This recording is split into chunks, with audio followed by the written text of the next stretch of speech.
Welcome to my linear algebra final exam review problems and solutions video.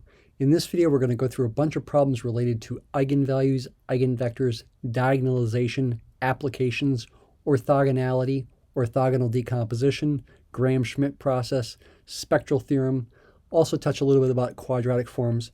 A couple things we won't get to because I just don't have time include things like least squares problems and QR factorization. I might make a video about those kinds of problems, but here in 2021, I just don't have the time. So we're starting with the problem that's about a linear difference equation.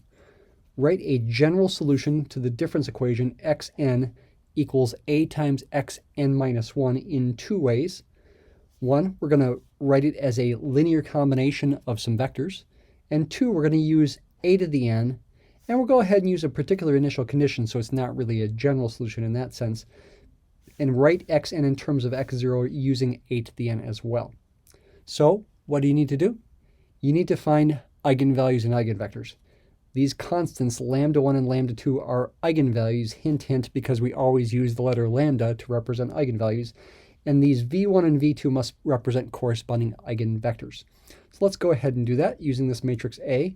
We need to first compute the characteristic polynomial, the determinant of a minus lambda I, where I is the 2 by 2 identity matrix. That'll be the determinant of, you need to subtract lambda from the numbers on the main diagonal. So you get 7 minus lambda and negative 1 minus lambda on the main diagonal.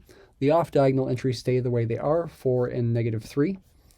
Calculate the determinant of this, multiply those things on the main diagonal, 7 minus lambda times negative 1 minus lambda, and then subtract the product of the numbers on the off-diagonal. Subtract negative 12 gives you plus 12. Now simplify and try to factor, or if we need to, use the quadratic formula. Go ahead and expand this out. You'll get negative 7, first times first. Outside times outside is negative 7 lambda. Inside times inside is positive lambda, so we get negative 6 lambda. And then last times last is negative lambda times negative lambda. That's plus lambda squared. Don't forget your plus 12. Simplify a little bit more. We get lambda squared minus 6 lambda plus 5. And that indeed can be factored as lambda minus 1 times lambda minus 5. Setting that equal to 0 and solving for lambda gives you eigenvalues of 1 and 5. Those are going to be the eigenvalues. Lambda 1, say, is 1, and lambda 2 is 5, though I could switch around the order of those things. Now let's find the corresponding eigenvectors. First, for lambda 1 equals 1, I need to plug 1 into this spot right here and compute a minus 1 times I, a minus I, and figure out the solution set, which will be non-trivial for the corresponding system, where I have an arbitrary unknown vector here. I'll go ahead and call it v, equals 0. Eigenvalue eigenvector pairs are such that this kind of system is guaranteed to have non-trivial solutions. This matrix will have a non-trivial null space. Anyway, when I replace lambda with 1, I get 7 minus 1 is 6, so I get 6 times x, where x is the first unknown component of v, plus 4 times y, where y is the second unknown component of v, equals 0. And if I do the same kind of thing with the second row of the matrix, I will get something that is redundant. Negative 3x, and then negative 1 minus 1 is negative 2, minus 2y equals 0. These equations are redundant. This first one is negative 2 times the second one. So I can just focus on one of them, say this one, and write y in terms of x, for example. I can solve for y and say y is ultimately negative 6x over 4. That'll be negative 3 halves x. I could also say x is negative 2/3 y. And I can write the corresponding eigenvector then, v, as taking x to be a free variable and taking it to be, for example, 2. I can take x to be 2, and then y will be negative 3. Negative 3 halves times 2 gives you negative 3. The 2's cancel. So that I can call v1. And then for the other eigenvalue, lambda 2 equals 5, I go ahead and compute a minus 5 times I, multiply by an arbitrary unknown vector v, and try to solve this homogeneous system. Again, it will have non-trivial solutions if I have not made a mistake. Subtract 5 from the 7 here and from the negative 1 there. I'll get 7 minus 5 is 2. 2x plus 4y equals 0. And the other equation will be redundant. Negative 3x, 1 minus 5 is going to be negative 6, so I'll get negative 6y equals 0.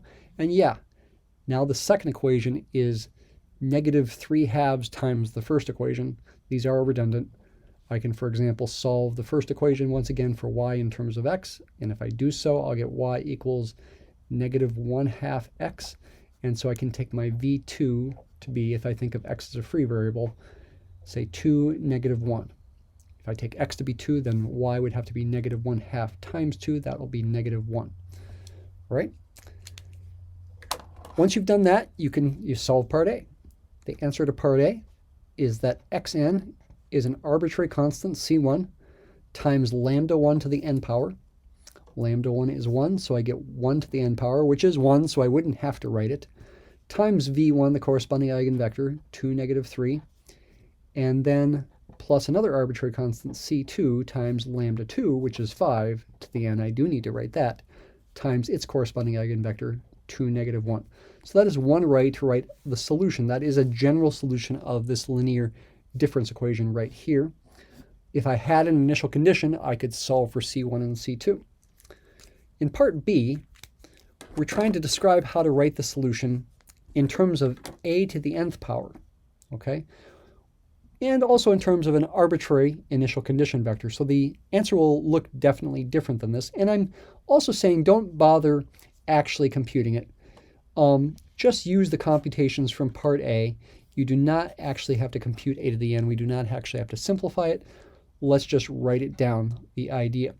And we need to use the eigenvalues and eigenvectors. That's part of diagonalization, in fact, that is relevant to doing this. What we want to do is create a matrix P, a change of coordinates matrix, whose columns are the eigenvectors of A. So that would be a first column of 2, negative 3, and a second column of 2, negative 1. That will be an invertible matrix. We can go ahead and compute the inverse. The determinant of this is non-zero. It will be invertible. Let's go ahead and compute the inverse. The shortcut formula for the inverse of a 2 by 2 matrix is to take 1 over the determinant of this matrix, which will be negative 2 minus negative 6 is negative 2 plus 6 is positive 4. You switch the numbers on the main diagonal around and you put negative signs in front of the numbers on the off diagonal. And then go ahead and multiply the 1/4 through, and this will give negative 1/4, negative 1/2, 3/4, and 1/2. That will be P inverse. And then the idea is that a to the n power will be, well, P times a certain diagonal matrix D to the n power times P inverse. What is this diagonal matrix? I'll tell you in a second. So here's P, 2, 2, negative 3, negative 1. The diagonal matrix will be a matrix that's diagonal, and the eigenvalues will be the numbers on the main diagonal. The off-diagonal entries will be zeros. So the eigenvalues are 1 and 5. Put them in the same order that we put the corresponding eigenvectors, 1 and 5. I do not want to switch it around and put 5 and 1. 0, 0 here, and P inverse is right here. And in order to follow the directions of the problem, I also want to multiply all this by x0. I'll just go ahead and write an x0 here and x0 here, and I will go ahead and put the components of x0 here like this. And this, I forgot, this gets raised to the nth power. And what happens is when you raise a diagonal matrix to the nth power, you can just raise the numbers in the main diagonal to that nth power. 1 to the nth power, 0, 0, and 5 to the nth power. So if I've not made any mistakes, this is what we're after for the answer. There's another way to write the solution for a particular initial condition, if you imagine this to be a particular initial condition, x sub 0, for this linear difference equation. I think I will take the time to just double check some things on Mathematica. I did do this ahead of time. Yes, eigensystem, the eigenvalues are 5 and 1, and the corresponding eigenvectors for 1 is negative 2, 3. Mine was 2, negative 3. I multiplied that one by negative 1, and the other eigenvector I took to be negative 1 times this one. So yes, this should work. Let me also double check the P matrix, which I did not do ahead of time. So the P matrix had first row 2, 2, second row negative 3, negative 1, and then I want to actually go ahead and expand P times the diagonal matrix D with entries in the main diagonal 1 and 5 again. I'm not bothering to raise this to the nth power. I'm just trying to confirm that this does equal A, and it does. So this ultimately means that a to the n, again, would be p times this thing to the nth power times p inverse. And that's double checking things on Mathematica. All right, on to number 2. Got a 2 by 2 matrix. Notice this matrix is a symmetric matrix. Its transpose is itself. The numbers on the off diagonal, the 1 and the 1, do match. The numbers on the main diagonal happen to match as well. That's actually not necessary for it to be symmetric. This could have been a 3 and this could have been a 4. As long as these two numbers, these two 1s match, it would be enough to be symmetric. A transpose equals A. That is a hint that perhaps the spectral theorem is going to be relevant here, perhaps orthogonal diagonalization. First question says, is this set a basis for R2? Do these columns, 3, 1 and 1, 3, form a basis for R2? And I hope you can pretty quickly see that the answer is definitely yes. As far as why, there are lots of explanations you can give. One explanation you can give is based on the invertible matrix theorem. This matrix, this 2 by 2 matrix made of these two vectors as the columns, is invertible. Its determinant is non-zero.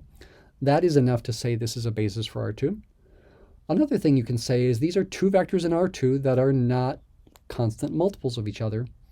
Therefore, they are linearly independent, and therefore they also span by the basis theorem. So there's numerous reasons you can give.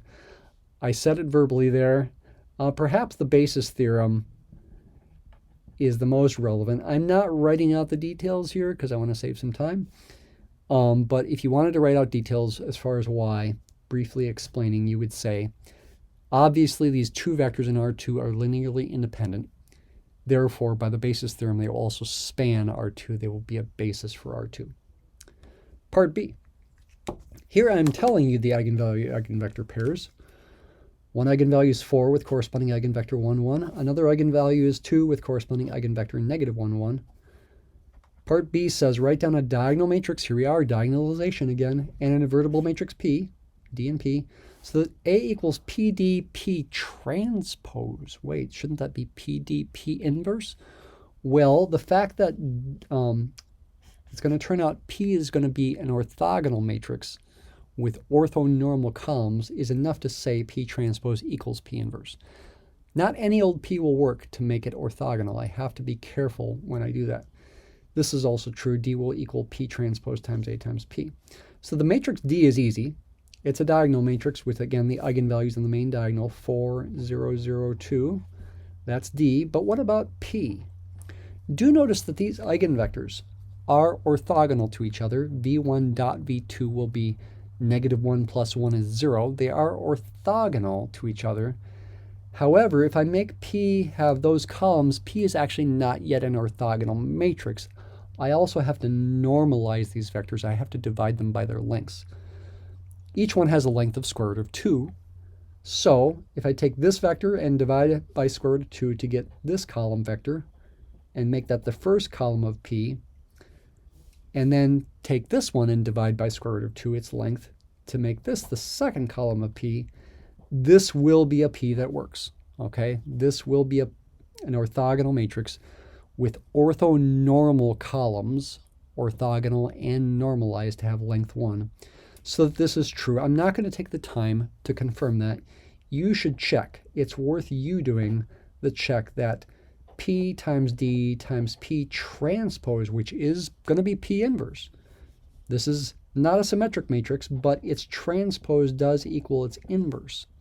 Okay? So I don't need P inverse there because its transpose equals P inverse.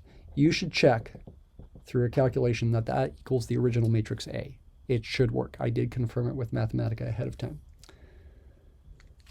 Part C, what is the relationship between the eigenvalues of A and the eigenvalues of D?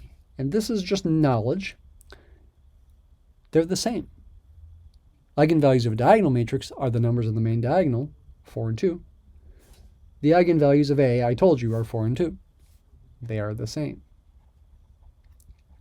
And that's true anytime you do a similarity transform to a matrix, taking some invertible matrix, say P, times, well, it's some invertible matrix P with inverse P inverse AP. You will get a diagonal matrix when A is diagonalizable. In general, it may not be a diagonal matrix, but it will always be similar to the original matrix, and that means that it'll always have the same eigenvalues. So they are the same. Part D says show an abstract calculation based on the definition of the characteristic polynomial, that's this thing in the previous problem, and properties of determinants that confirms your answer to part D that does not depend on the particular matrices involved. That sounds difficult. And it would be difficult if you were doing it from scratch. But we're not doing it from scratch, really. We're doing it based on knowledge that in my class my students should know. We do this verification. We need to show the characteristic polynomials are the same. That's going to confirm their eigenvalues are the same because the eigenvalues are the roots of the characteristic polynomial. How do you do that? Well, I'm going to use the fact that P transpose equals P inverse. And so really, in reality, D equals P inverse times AP. And then it's a matter of going ahead and computing the characteristic polynomial, say for D, using this fact, and also using a little tricky algebra. Yes, D does equal P inverse AP, but also I can write I, the identity matrix, as P inverse times P, and I can even write it as P inverse times I times P, right? I times P is P, so that I can certainly write that. Bit of tricky algebra, that's the trickiest step. And then realize that this means you can factor a P inverse out of this difference on the left, like this, and also factor, oops, and not put a P inverse there. Also factor out a P out of this difference on the right. And what's left in the middle is A minus lambda times I. You can certainly confirm that that's true. You can go back the other way. You can distribute the P inverse on the left through this and distribute the P on the right. And then use property of determinants. The determinant of a product is the product of the determinants. And finally, use another property of determinants. The determinant of P inverse is 1 over the determinant of P. And that cancels with this determinant, leaving you with determinant of A minus lambda I. And what this means is the eigenvalues of D and A are the same because they have the same characteristic polynomial, and the eigenvalues are the roots of the characteristic polynomial. So they got the same eigenvalues. That's an abstract calculation that doesn't depend on the particular matrices involved, although I did use the fact that P transpose equals P inverse. Okay? All right, on to the next page. Next page involves some proofs. They're fairly easy proofs. One of them, they are fairly fundamental, and one of them does involve the subspace test for vector spaces. Number 3, assume you've got two vectors u and v that are orthogonal in Rn. Orthogonal must be important. Use properties of dot products to expand this expression in such a way to ultimately verify the conclusion of the Pythagorean theorem that the square of u plus v, the square of the magnitude of u plus v is the sum of the squares of the magnitudes of u and v individually. This is something you can draw with a triangle. I'll go ahead and do it. If this is u here, and v is orthogonal perpendicular to u, then I can make a right triangle like this, and this will be u plus v there. That's the square of the hypotenuse. This is the sum of the squares of the lengths of the other two sides. It's not really a proof. I'm not requiring sentences, but show each step and identify the calculation, identify the one spot where the orthogonality of u and v is used. Okay, so this is knowledge about how to compute, how to work with norms of vectors and how to relate it to dot products. This is called the norm or magnitude or length of u plus v.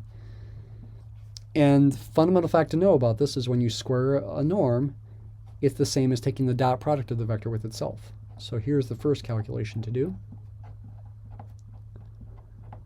Second calculation is to go ahead and FOIL this. This is the dot product of two vectors that are both sums. You can FOIL this. First is u dot u. Outside is u dot v. Inside dot inside is v dot u. And last dot last is v dot v. That is a FOIL property that follows from the distributive property for dot products. Where's the orthogonality of u and v used? It's got to be used now because orthogonal means u dot v and v dot u, which are going to be the same thing, are both 0. This is 0, that's 0. That's the orthogonality of u and v. Orthogonality of u and v. Their dot product is 0. And then use the same rules before. U dot u is the same as the square of the magnitude of u, and v dot v is the same as the square of the magnitude of v. Okay, so once you know properties of dot products and in the relationship to magnitudes, norms, this is fairly easy to prove the Pythagorean theorem. Number 4. Suppose lambda is an eigenvalue of a square matrix A.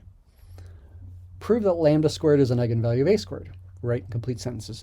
For sake of time, I'm not going to write in complete sentences, but you should. Proofs are arguments. They should be written in sentences. But I just want to give you the idea, and I'll verbally say what kinds of things you should write. Lambda being an eigenvalue of A means it's got a corresponding eigenvector.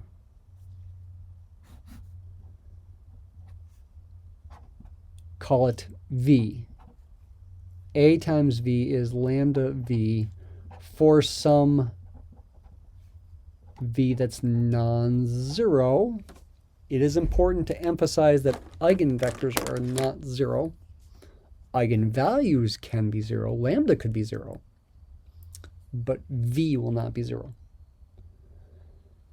So essentially this is what we're given. Here's what we want to prove. Prove the lambda squared is an eigenvalue of A squared. How? What in the world? How do we do that? A lot of times in abstract problems, it's a lot easier than you might imagine. It's a lot easier than it feels. And in this case, it is fairly easy because, and the thing that you need to think about here is you need to use what you're given. That's one thing you need to think about. And the question is just how. Well, if this is going to be true, most likely this non-zero V is going to be an eigenvector of A squared with eigenvalue lambda squared, because it's like the only vector around, the only non-zero vector around. That's got to be it. Well, how do you verify that? Go ahead and compute A squared times V, using the fact that this equation is true. A squared times V is going to be A times A of V, but AV is, by this equation, lambda V, and then the lambda can be factored out by the distributive property for scalar multiplication to get this, and then use this fact again. Replace A times V with lambda times V, and then the associated property again gives lambda squared times V. Keep track in your mind of what's going on here. You know, when I write this equation, A times V equals lambda times V, I'm not saying A equals lambda. That can't be the case. A is a matrix, say bigger than 1 by 1. Lambda's a number. But I can still have equality here. A times V and lambda times V are both vectors, so this still can be true for some non-zero V. And now I've got a similar kind of thing relating A squared times V with another scalar times V. So this means, again, since V is non-zero,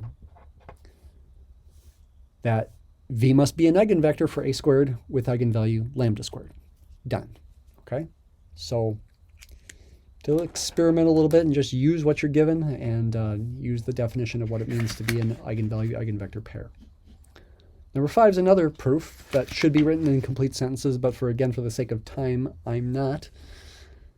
Let U be a vector in Rn and let W be the span of U, in other words, all scalar multiples of U, which geometrically will be a line through the origin. Let W perp, the orthogonal complement of W, be all the vectors in Rn that are orthogonal to U, whose dot product with U is 0, the number 0. Prove that W perp, the orthogonal complement of W, is a subspace of Rn. You may use well-known properties of dot products, also called inner products, write in complete sentences, which again I will not do. What you really need is called the subspace test, which ultimately amounts to doing three things. First, showing that, in this case, this W perp, this orthogonal complement, is non-empty. And oftentimes, that it's good enough to show, well, the 0 vectors in it. That's what we usually do. And in fact, in general, that's the main thing to do, because your subspace could be just the trivial vector space. But wait a minute. The 0 vector dotted with any vector, in particular this vector U, is always the number 0, no matter what U is. That's enough to say 0 is in this orthogonal complement, and therefore the orthogonal complement is non-empty. Step 1. Step 2 is to show W perp is closed under addition. Step 3 would be to show it's closed under scalar multiplication. Again, U is fixed. Give me any two vectors, call them x and y, in W perp. The orthogonal complement of W is their sum, x plus y, in it.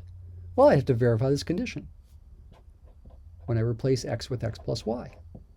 How do you do that? Use properties of dot products and use your assumption. I'm assuming x and y are in here, and therefore both of these dot products are the number 0. And this is enough to say x plus y is in W perp as well, and that means W perp is closed under vector addition. You should write sentences. Scalar multiplication, call it alpha be a real number, and x be in W perp. I need to show that alpha times x is also in W perp. Use, once again, properties of dot products. Again, U is my fixed vector that I need to put here. I can factor the scalar out. Then I can use also the fact that I'm assuming x is in W perp to say this is the number 0. And yes, alpha times the number 0 is the number 0 no matter what alpha is. And that means alpha times x is in W perp. So it's closed under scalar multiplication. And that is now enough by the subspace test to prove W perp, the orthogonal complement of W, is a subspace of Rn. Okay, it's certainly a subset of Rn. Set of vectors in Rn that satisfy that property. If W is a line through the origin in R3, say, then W perp would be a plane through the origin in R3. If W is a plane through the origin in R3, then W perp will be a line through the origin, and they'll be orthogonal to each other. More about orthogonality on the next page. Orthogonal projections. Let y be the vector 1, negative 1. Let u be negative 1, 3. Compute the orthogonal projection y hat, also written proj sub L of y along the line L through u in the origin. Part B, write y as a sum of a vector in W and W perp. And part C, draw a picture to illustrate all this. Let's draw the picture at the same time we solve the rest of the problem to give us an idea of what's going on here. All right, make some tick marks on the axes here.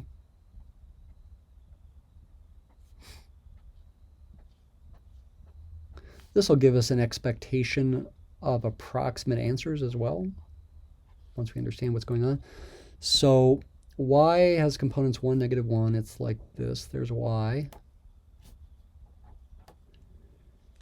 U has components negative 1, 3. So u is about like this. The line L through u in the origin, if you've based u at the origin, is this line here. That's L. And what is the orthogonal projection of y along that line? You need to imagine light rays coming in perpendicular to the line. And the orthogonal projection is the shadow of y on that line. It's this vector right about like that. That is going to be y hat. Okay. Orthogonal projections are related to least squares problems, but again, I'm not going to take the time to do least squares problem in this video. Again, maybe a future video. That's y hat there. And as far as finding it goes, it's a formula. Okay. Y hat, the orthogonal projection of y along the line L that goes to the origin and is parallel to u. The formula is do y dot u over u dot u times u. That'll be the formula. We can use it. You might wonder, I mean, does it give the same answer if I use some other vector parallel to u? And the answer is yes, it does. In the end, when you simplify, the answer is going to be the same. Y dot u, take the dot product, is going to be -1 minus 3. And u dotted with itself is the square of its magnitude. +1 plus 9 is 10 times u itself. This is -4/10, which is -2/5.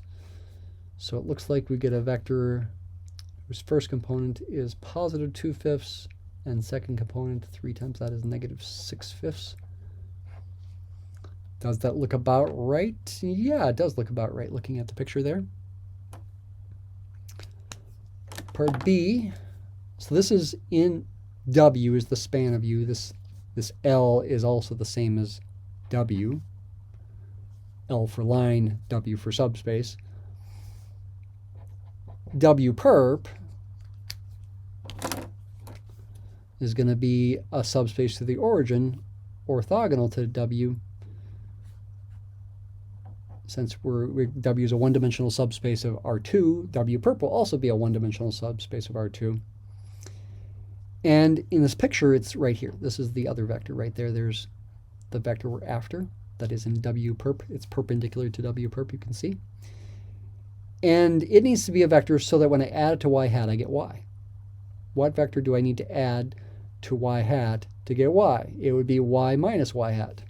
Okay, that's going to be the answer for part B. Y minus y hat. Y has components 1, -1. Y hat we've just found to be this vector here, 2/5, -6/5. So this turns out to equal 3/5 for the first component and 1/5 for the second. And you can double check that this is orthogonal to u. Take the dot product. -3/5 plus 3/5 is 0. That is the answer. And there's where it is in the picture. Okay? So that is doing parts A, B, and C kind of all at once. This is C here. D. Let A be this 2 by 2 matrix. This turns out to have complex number eigenvalues. One complex eigenvalue is this number. The other one would be its complex conjugate, 2 plus 2y, which is often the one we pick. We usually pick the one with a plus, with a positive real part. But it's beneficial to pick the one with the negative real part here because it makes things work out nicer for the purpose of part A at least. I squared is the imaginary unit. Its square is negative. I is the imaginary unit. I squared is -1. It turns out the corresponding complex eigenvector is this one, which can be written in terms of real and imaginary parts like this. 1, 1 is the real part. -1, 0, which is a real vector, is the imaginary part of this complex vector because it's next to the I.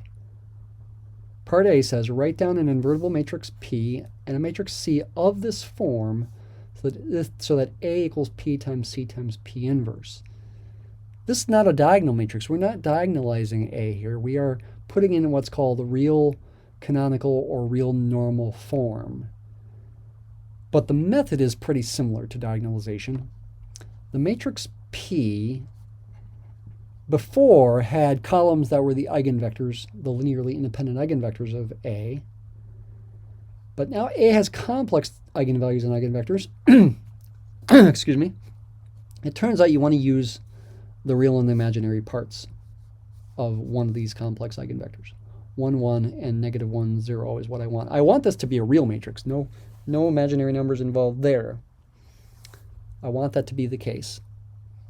And this is just the method that you just need to know works.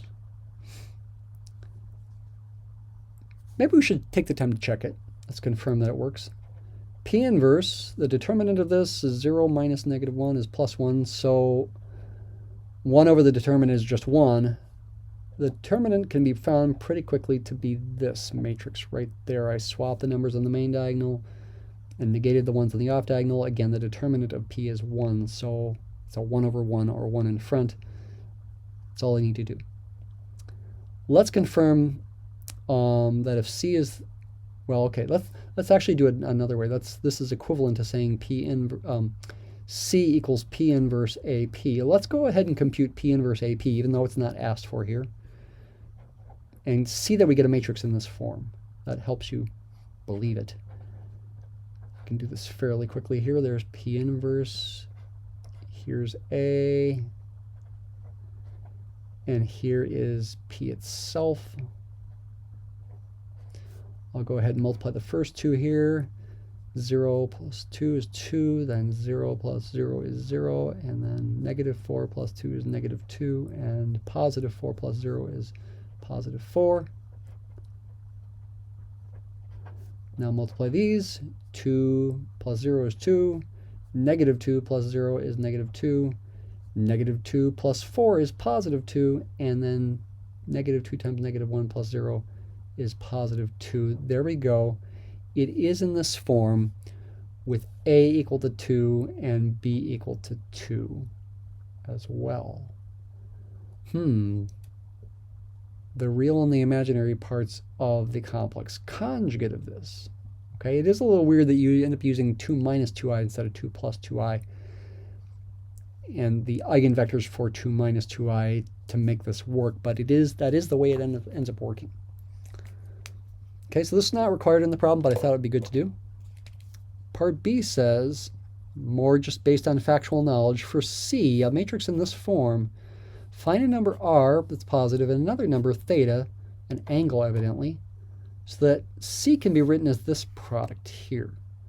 This diagonal matrix, r times the identity matrix, times this matrix, which is called a rotation matrix by angle theta, and it does represent, as a linear transformation, a rotation by that angle. How do you find these things? Go back now to this eigenvalue, 2 plus 2i. It turns out that r is the magnitude of that eigenvalue, which is the same as the magnitude of the other eigenvalue. In the complex plane, a plane with horizontal axis labeled real and vertical axis labeled imaginary, both of those numbers are equidistant from the origin here, and that is what r equals. By the Pythagorean theorem, it's going to be square root of 2 squared plus 2 squared, square root of 8, which you can also write as 2 square root of 2. And theta ends up being the angle of this one right there, 2 plus 2i, which you can see just from the picture has got to be pi over 4. Okay, you can also think of it as the inverse tangent of 2 over 2, which is the inverse tangent of 1. But you can just see from the picture it's got to be pi over 4. So that is the answer for the values of r and theta. So worth double checking? Yeah, maybe it's worth double checking here. So here's the first matrix, diagonal matrix, 2 root 2, 0, 0, 2 root 2. Then this matrix has entries that you see there where theta is pi over 4. Cosine of pi over 4 is root 2 over 2. Negative sine pi over 4 is negative root 2 over 2. Keep going here. I can also write these things as 1 over root 2. Okay, multiply.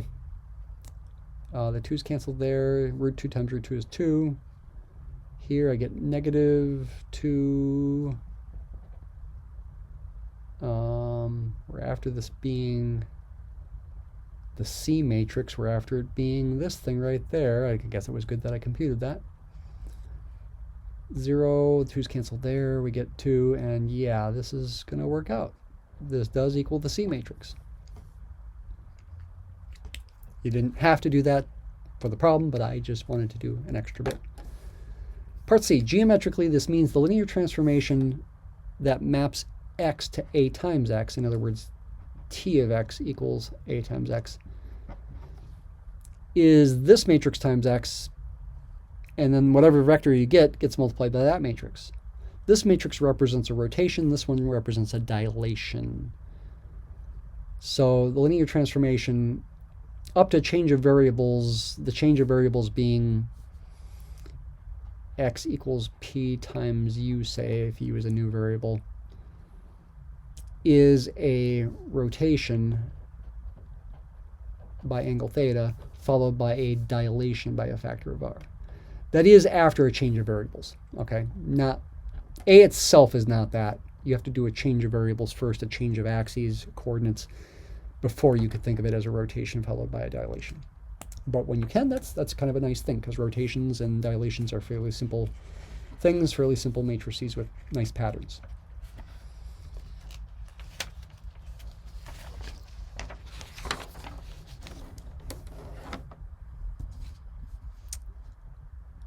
This problem is a 3 by 3 matrix, but I gave my students some help here, so the calculations are not too terrible. There's A. Note that A is a symmetric matrix. Its transpose does equal itself. If you take the first row and make it the first column, second row and make it the second column, third row make it the third column, you get the same matrix back. It is a symmetric matrix. And that means, once again, it's orthogonally diagonalizable. Spectral theorem. The eigenvalues of A are 5, 5, and -4. There's a repeated eigenvalue. You can double check that if you want. It's got multiplicity 2. Oftentimes, when an eigenvalue has a multiplicity greater than 2, it will not be diagonalizable. But in this case, you might say in part because it's a symmetric matrix, the spectral theorem will guarantee it is diagonalizable. And in fact, you can find for this one single eigenvalue of multiplicity 2, you can find 2 linearly independent eigenvectors. x1 and x2 are both eigenvectors for the eigenvalue 5, and they are linearly independent. And that will mean, once you add on x3 being an eigenvector for the eigenvalue -4, that I've got a basis of eigenvectors for R3. And that's enough to say A is diagonalizable. It is also orthogonally diagonalizable. In part B, we're ultimately writing down an orthogonal matrix P so that this is true, similar as a previous problem. A equals P times D times P inverse, but again, P being orthogonal means P inverse equals its transpose. But I cannot make P be just the columns that you see here. Because while x1 and x2 are both eigenvectors for the eigenvalue 5 that are not scalar multiples that are linearly independent, they're not orthogonal to each other. And for an orthogonal matrix, the columns have to be orthogonal. In fact, that means they have to be not just orthogonal to each other, but also orthonormal, normalized as well. So how am I going to get there?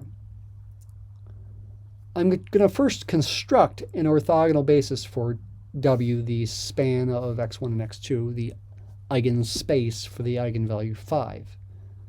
The way to do that is with the Gram-Schmidt process.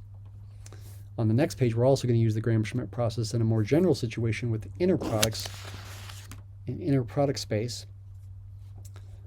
It's nicest to do with just 2 vectors. The process is to first let v1 equal x1. This is going to create orthogonal vectors. They won't be normalized, and so P will still not have these columns, but they will be orthogonal. They'll be part of the way to getting P. So v1 can be taken to be x1, 1, 0, 2. v2 can be taken to be, here's the trick, x2 minus the orthogonal projection of x2 along v1. That has formula x1 dot v1 over v1 dot v1 times v1. Okay? That is the next step in the Gram-Schmidt process. This is going to be guaranteed to generate a vector orthogonal to v1. So here's x2, -1, 1, 0, minus what's x1 dot v1. Actually, that's a mistake there. This should be x2 dot v2, not x1 dot v1, because x1 and v1 are the same. x2 dot v1, this vector here, dotted with this vector here. -1, plus 0 plus 0. Negative 1 times 1, 1 times 0, 0 times 2. Over v1 dotted with itself, v1 is this. 1 times 1 plus 0 times 0 plus 2 times 2. Times v1, 1, 0, 2. This ultimately is negative 1, 1, 0. This is negative 1/5. I'm subtracting. I can do plus 1/5 times 1, 0, 2. The proof will be in the pudding at the end here if we get a vector that's orthogonal to v1. So we get this, and add those vectors, and we get negative 4/5, 1, positive 2/5. Is that orthogonal to v1? Check it. Dot product here. Negative 4/5 plus 0 plus 4/5. Negative 4/5 plus 4/5 is 0. v1 and v2 are orthogonal. And they're going to be in the same plane as x1 and x2. They will be an orthogonal basis for w. Okay? W is the span of v1 and v2.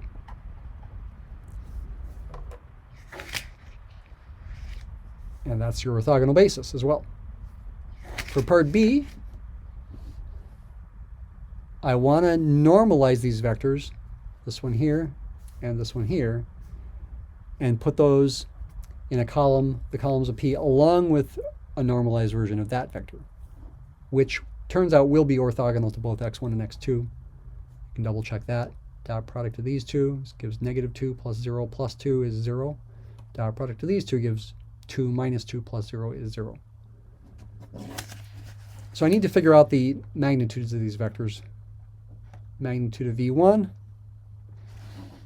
is the magnitude of that vector is square root of 5. Magnitude of v2 is the magnitude of that vector. It's going to be a little more complicated. Negative 4/5 squared is 16/25. Plus 1 squared is plus 1. Plus 2/5 squared is 4/25. That's 25 over 25 right there. 16 plus 4 is 20, plus 25 is 45. Let's see here. This top is 3 square root of 5, and bottom is 5. Looks like that's the magnitude of v2, which I can also write, if I prefer, as 3 over root 5. And the magnitude of x3 is needed as well. The magnitude of this one is going to be square root of 4 plus 1 is square root of 9. Excuse me. Nice number, that's 3. So the P matrix has this vector divided by square root of 5 as the first column.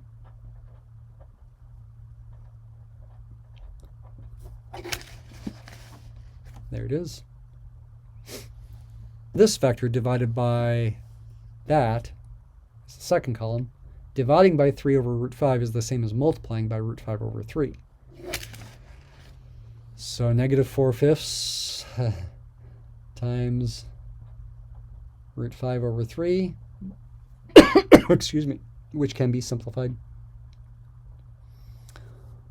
1 times root 5 over 3 is root 5 over 3. And 2/5 times root 5 over 3 is 2/5, excuse me, times root 5 over 3. Okay, I won't bother simplifying. This is a 3 by 3 matrix here I'm making. Sorry, boy. And finally, take x3 and divide by its length, which is 3.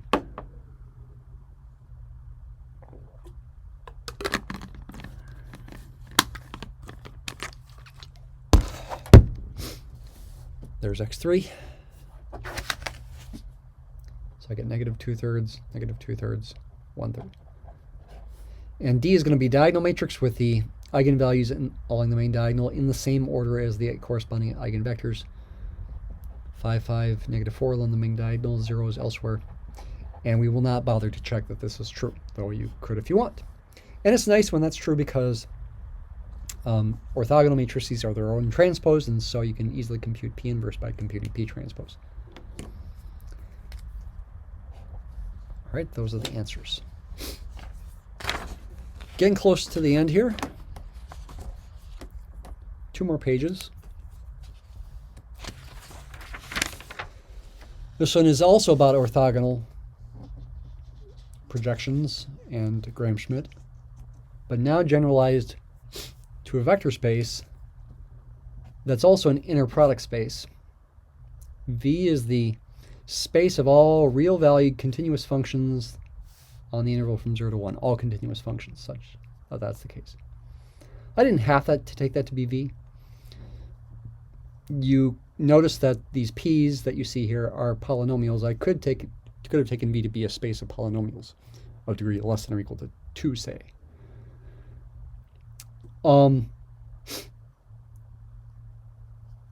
W is the span of those two polynomials.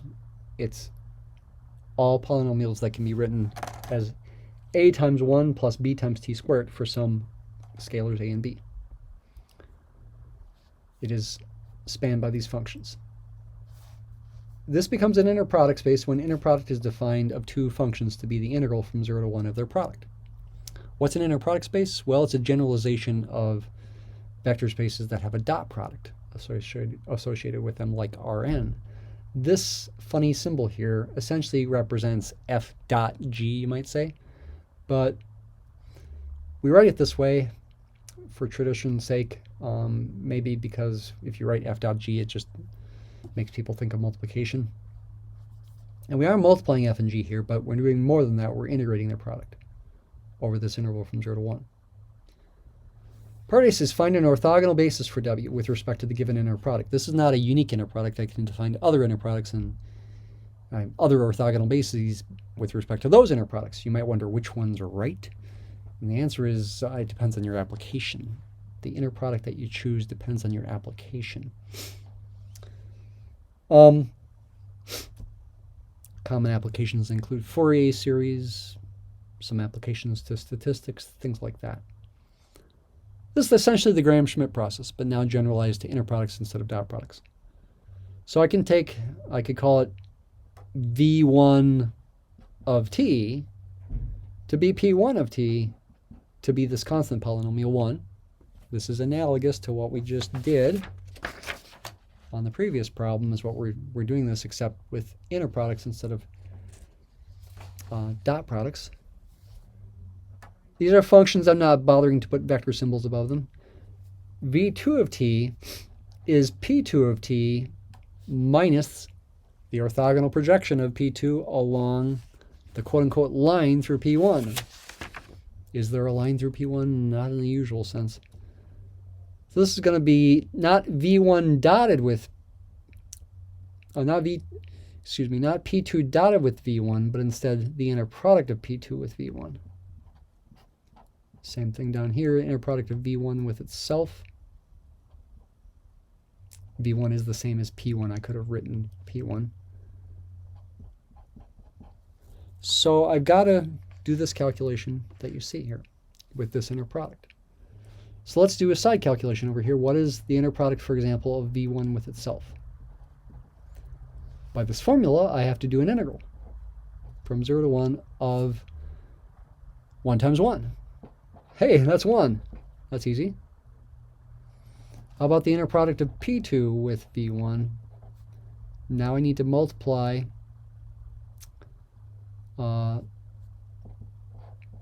P2, which is t squared, times V1, which is 1. I'm ultimately integrating t squared. From 0 to 1, that gives 1/3 t cubed from 0 to 1, which simplifies to 1/3. So according to this formula, V2 of t is P2, which is t squared, minus, we just found this to be 1/3, this to be 1, and V1 is 1 as well. So it looks like t squared minus 1/3 is the answer for V2, and my orthogonal basis then consists of those two polynomials, 1 comma t squared minus 1/3. Actually, we don't have to normalize these things. We could, but we don't have to. In part B, the projection of f along W, where W is this span, this two-dimensional subspace of this vector space, which also is spanned by these two polynomials. The formula here is to do the inner product of f with, well, 1, which is the same as v1 and p1, divided by the inner product of 1 with itself, times the constant polynomial 1, plus do the same kind of thing with this function here as my second polynomial that I'm using from this orthogonal basis. Let me go ahead and call this g of t.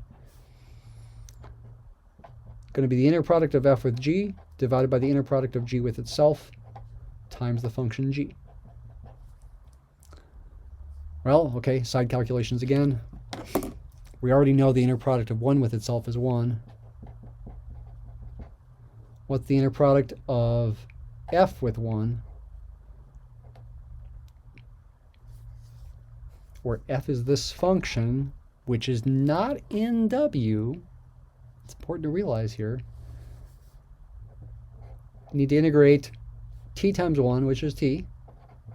I'm going to get 1/2 t squared from 0 to 1, and that's going to be 1/2. What about the inner product of f with g? F is t, g is this thing. It's going to be a little more complicated of an integral. T times that function is going to be t cubed minus 1/3 t. We'll get 1/4 t to the 4th minus 1/6 t squared, evaluated from 0 to 1. That'll be ultimately 1/4 minus 1/6. 6 minus 4 over 24. I guess I could have used 12 as my common denominator. This is 2/24 or 1/12. And finally, inner product of g with itself. I need to integrate t squared minus 1/3 squared. That'll be our most complicated integral. Integrate t to the 4th minus 2/3 t squared plus 1/9. That'll be 1/5 t to the 5th minus 2/9 t cubed plus 1/9 t, going from 0 to 1. And need more space. That'll be 1/5 minus 2/9 plus 1/9. And that will be common denominator of 45. It'll be 9 minus 5 over 45, right? Because they'll get negative 1/9 here from these two. 4/45 looks to be inner product of g with itself. I am going to check these calculations in a second. Maybe I should do it right now in my Mathematica. I can define the inner product here.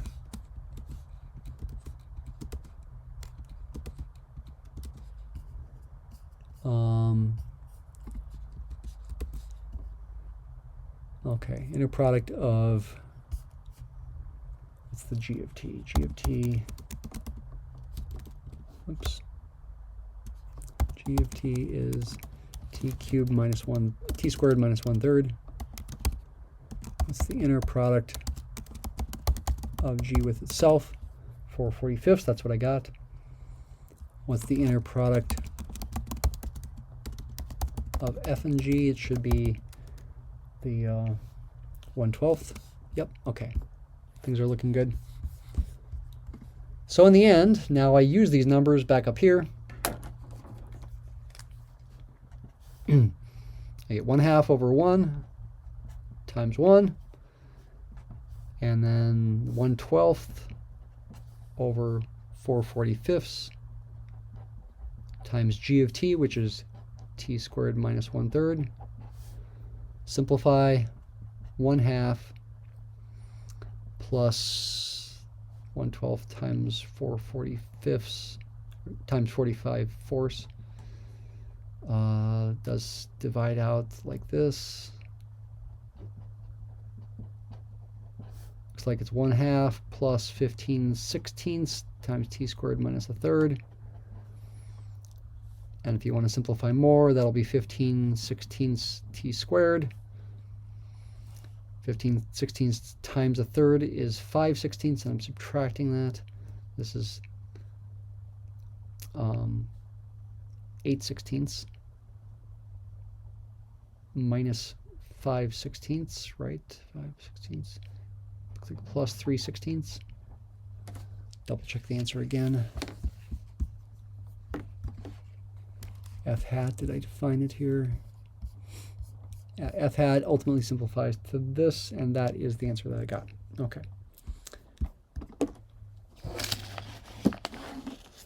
So there's the answer. That's F hat of t. Can you imagine this in terms of a picture like in one of the previous problems? You could imagine W being a sort of subspace of this infinite dimensional space, but you could certainly try to picture that as a three-dimensional space if you want. It's like W is a plane through the origin. This is not a perfect analogy. F is out here, and the orthogonal projection we've just found is F hat is, say, right here. Okay, don't take this picture too literally. It's just by analogy. Part C says, write down but do not evaluate an integral that gives what's called the least squares error. This is the square of the magnitude of f minus f hat, and using to approximate f hat over the interval from 0 to 1. And by the way, the fact that we're trying to approximate it over this interval is why it's good to choose this as the inner product. Well, this is the inner product of f minus f hat with itself. Same kind of relationship holds. And that inner product by this definition here is the integral from 0 to 1 of f of t minus f hat of t, quantity squared. F of t is t. F hat of t is this thing. And so this would be the integral to do. I would actually, for my students, I'd actually accept this as an okay answer. Obviously, this can be expanded out and simplified. But that would be an integral by definition of how this magnitude squared is related to the inner product of the function inside with itself. And that, by this definition up here, would be this integral of this function minus itself squared, which when you plug the functions in would give you this. I won't bother simplifying it. Okay. Last page. Bunch of true-false questions, then a multiple choice question at the end about quadratic forms and whether it's positive definite, negative definite, or zero definite, whatever that might mean, or indefinite, whatever that might mean. Number 10, let A be an n by n matrix. True or false? Every vector in the null space of A is orthogonal to every vector in the column space of A. A being m by n means it's got m rows and n columns. That means you need to multiply it by a vector that is n-dimensional. This would have to be an n by 1 vector in order to multiply and give you an m by 1 vector in the end. Column space of A is the span of all the columns of A, which are all m-dimensional vectors, vectors in Rm. But vectors in the null space, giving you the 0 vector here, have to be n-dimensional. There's no way the null space can be vectors in the null space can be orthogonal to vectors in the column space because they're not even in the same overall space. Vectors in the null space, the column space again are in Rm. Vectors in the null space are in Rn, and m and n could be different. This must be false. It would be true if I put row space of A here instead of column space, and that would be true by the definition of matrix multiplication, or the shortcut as dotting the rows of A with this column vector in the null space of A. If those dot products were all 0, you'd get the 0 vector out. And those dot products of the rows of A with this vector being 0 would mean every vector in the null space is orthogonal to every vector in the row space of A. Yes, vectors in the row space are in Rn, just like vectors in the null space. But because it's a column there, it's false. True or false, the matrix that looks like this is orthogonally diagonalizable. That'll be true if it's symmetric. And the answer is yes, that's symmetric. It doesn't matter that 4 and 3 are not equal. These two numbers on the main off diagonal are equal. That means the transpose of A does equal A itself. And by the spectral theorem, that's enough to say true. Number 12, any matrix with orthonormal columns is an orthogonal matrix. That is the, well, okay. The kicker is any. That's enough to make it false. If I had said any square matrix with orthonormal columns is an orthogonal matrix, then the answer would be true. But this is any, meaning it doesn't have to be square. So that's why this is false. 13, if A, P, and D are square matrices such that this is true, then the determinant of A equals the determinant of P. That's false. Determinant of A actually equals the determinant of D. Similar matrices have the same determinant. They also have the same characteristic polynomial and same eigenvalues as we saw before. But because I put a P there instead of a D, that's enough to make this false. But this would be true. Properties of determinants can be used.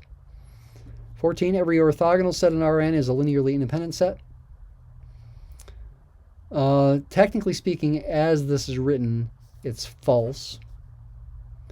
For one reason you can give is because the zero vector could be part of your orthogonal set, and any set containing the zero vector is not going to be linearly independent. It'll be linearly dependent. If I said every orthogonal set of non-zero vectors in Rn is a linearly independent set, that would be enough to say it's true, actually. And you should realize that would mean there's no way the collection of vectors could be more than n of them. If you got more than n vectors in a set in Rn, it's automatically going to be linearly dependent, and they therefore automatically cannot be orthogonal to each other. Some of them could be orthogonal to each other, but not all of them. But because I didn't say non-zero, that's enough to say this is false.